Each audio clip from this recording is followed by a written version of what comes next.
Je vous livre maintenant le témoignage d'un jeune, Juan de la Colombie. Je vais lui prêter ma voix, qui a aussi vécu cet amour de l'autre. J'étais venue livrer une commande de l'imprimerie qui m'employait et j'attendais à la gare le car qui devait me ramener à Bogota. Après 4 heures de voyage, lorsqu'à l'arrêt de ce car, un jeune homme s'approcha de moi et engagea la conversation. Question sans doute de tuer le temps. À un certain point, il m'a demandé mon avis sur la difficile conjoncture du pays. Je lui ai répondu que la Colombie, tout comme le reste du monde, souffre de la violence parce que les hommes ne savent pas se comporter en frères, ne visent pas à être unis entre eux.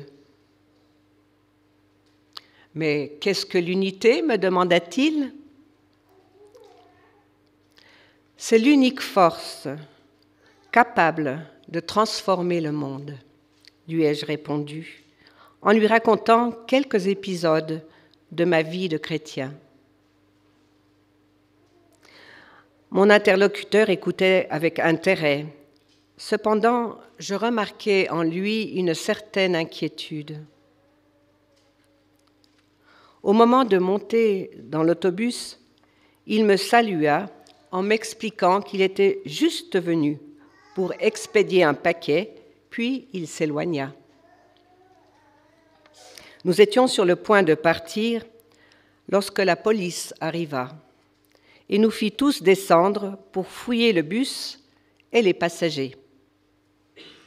Qui sait pourquoi, j'étais l'objet de toute leur attention.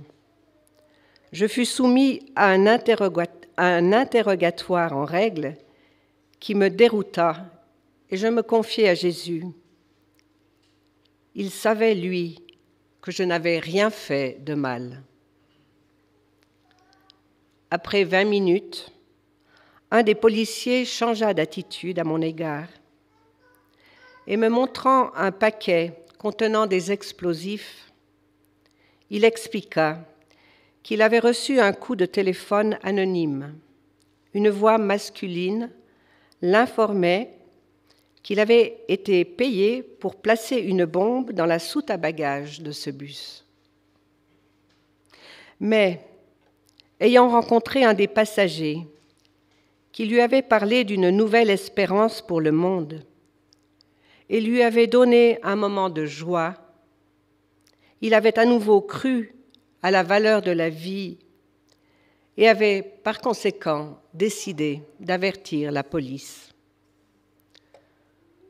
Tout en n'étant pas croyant, il espérait et priait pour qu'on puisse arrêter à temps une tragédie certaine.